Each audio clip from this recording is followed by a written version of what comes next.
La première dame, Dominique Ouattara, a procédé, dans le cadre de la 15e conférence des parties à la Convention des Nations Unies sur la lutte contre la désertification ou COP15, à l'ouverture du caucus du genre. Engagée pour le bien-être des femmes, la première dame de Côte d'Ivoire, Dominique Ouattara, multiplie les initiatives en vue de l'autonomisation des femmes. Fond Fafsi à la tribune de la 15e conférence des parties à la Convention des Nations Unies sur la lutte contre la désertification ou COP15, Dominique Ouattara a présenté l'ensemble des actions en vue de l'autonomisation des femmes.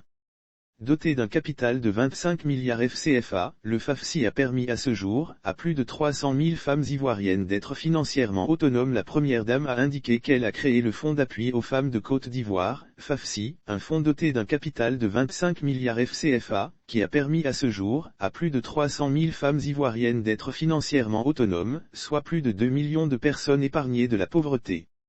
Lire aussi Fafsi, Madame Dominique Ouattara annonce de bonnes nouvelles et dévoile les perspectives après 9 ans d'activité justifiant son initiative. Dominique Ouattara a confié qu'améliorer la vie des femmes, c'est améliorer la vie de toutes les nations.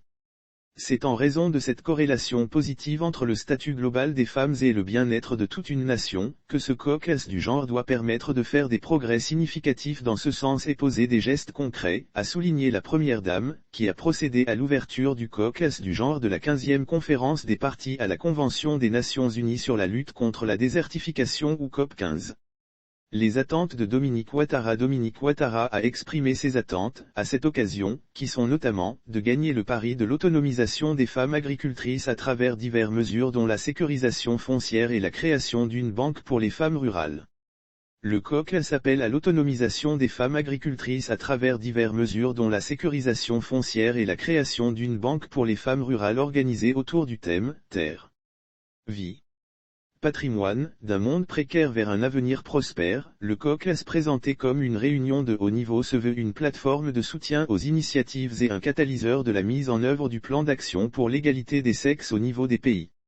Il se propose également de contribuer à l'autonomisation des femmes agricultrices.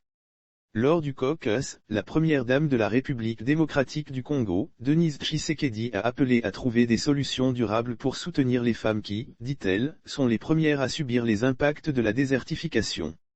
Ibrahim Thiaw, secrétaire exécutif de la Convention de la COP15, a également appelé à travailler pour améliorer la vie des femmes.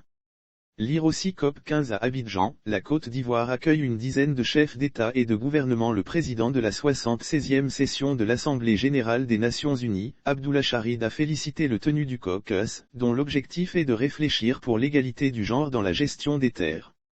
La vice-secrétaire générale de Nations Unies, Amina Mohamed, a appelé à capitaliser sur les actions du moment pour améliorer les conditions des femmes. Elle a demandé d'arrêter la marginalisation du leadership des femmes.